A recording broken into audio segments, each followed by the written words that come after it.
ওয়াসাল্লাম এরপরে বলেন ওয়াযাহারাতিল কায়নাত ওয়াল মাআসিফ আল্লাহ রাসূল সাল্লাল্লাহু আলাইহি ওয়াসাল্লাম বলেন বাদ্যযন্ত্র নর্তকী অর্থাৎ গান বাজনা খুব বৃদ্ধি পাবে। এখন কম না বেশি? জি বেশি। আচ্ছা, ওই যে যারা গান বাজনা গায় তারা সম্মান কম না বেশি বর্তমান সমাজে? এখন তো আলহামদুলিল্লাহ এমপি পর্যন্ত হই না, ঠিক না বেশি?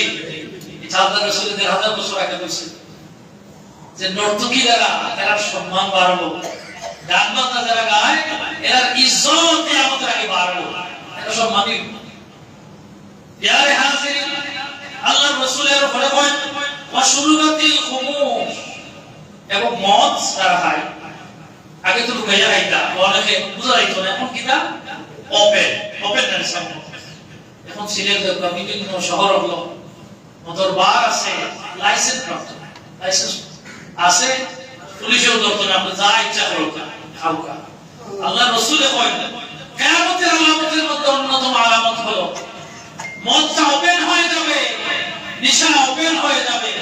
মানুষ কেমন দেখবেন মঞ্চে আমাদের সমাজে আগেকার কিছু ইজ্জত সম্মান মানুষের মধ্যে এত সম্মান করতে, ছোটে বড়ে সম্মান করতে, বড় ছোটে স্নেহ করতাম। কিন্তু এখন আল্লাহ দিলে বেটা 20 বছর বয়স হয়েছে না, কিন্তু ওরা উড়ো আট যেতেছে কেন আছে না? বাপর বয়সী চাচার বয়সী মানুষ আটিয়ে যায়, তার সুখ লাগে না, কারণ তার যখন জিম করিয়া আদত পাকা মোটামুটি হয়েছে মনে করে আমি কম রাখি, ঠিক না বেটি? আমাদের আলামত। এরপরে দেখুন যান আপনি ভিন্তি হইতে 8 নাম্বার যুব সমাজ আসা না মিশা ফরজ আছে না নাই? আগে তো 3/4 ভিন্তা মনে করছিলাম আলহামদুলিল্লাহ পর্দার উপরে, কিন্তু এখন পর্দার উপর থেকে উঠতে উঠতে 8 উপরে উঠে গেছে। আল্লাহ যেন হেফাজত করেন, খোকা আমিন। কারণ আমরা যুব সমাজ যখন ধ্বংস হয়ে গেলে গোটা সমাজ ধ্বংস। এগুলো আল্লাহ রাসূল ইসলামে 1000 বছর আগে হয়ে গেছে, এটা কিয়ামতের লক্ষণিতা আলামত।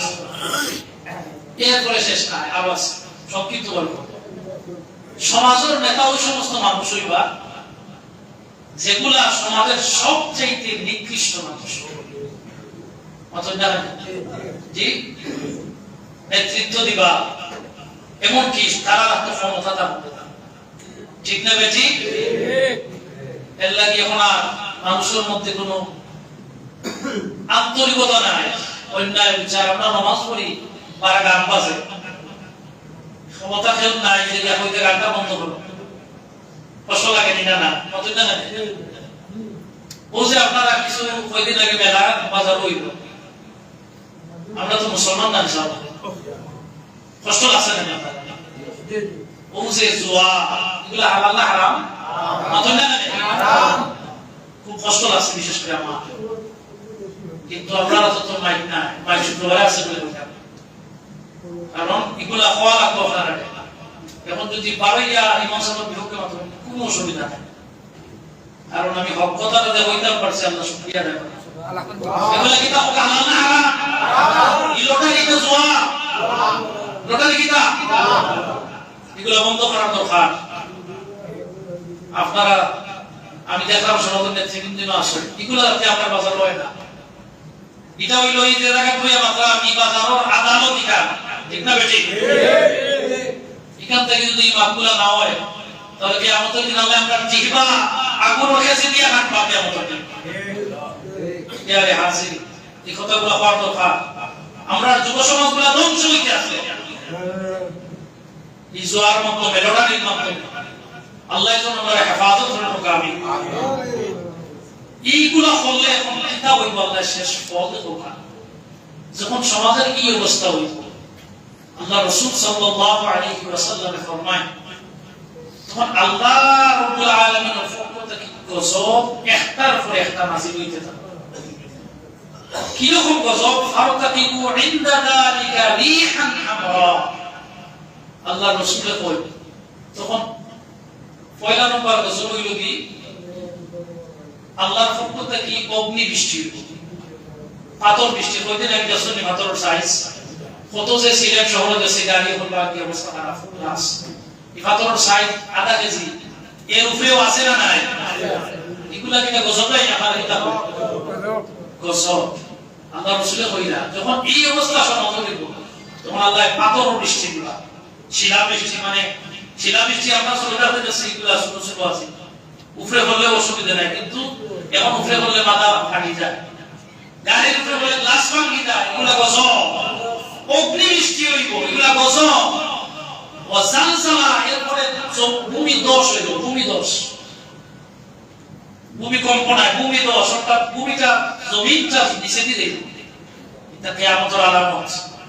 ওয়া হাসফা ওয়া মাসখা ওয়া কাসফা, মানুষের চেহারা আকৃতি চেঞ্জ হইব, মাঝে মাঝে বলেন না নি বেটা বেটি হয়ে গেছে, বেটি বেটা হয়ে গেছে, এরকম মন না নি, এগুলা হইব, এটা কিয়ামতের আলামত। মানুষের চেহারা বিকৃতি ঘটবে। আল্লাহ রাসূল আরো কইলেন ই শেষ না, একটা তসবিহ, তসবিহের ভিতরে একটা 1000-100টা দানা থাকে, ঠিক না? না, এই তসবিহটা যখন তার সুতাটা ছিঁড়ে যায়, ছিঁড়ার পরে তসবিহর গুটা একটার পরে একটা মুহূর্তের মধ্যে পড়ে না যাব।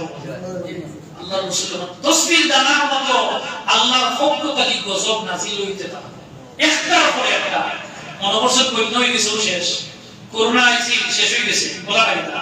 জি না, আল্লাহ রাসূলের হাদিস হইল একটার উপরে একটা গজব আইতেও থাকবো যদি তোমরা সংশোধন না হও।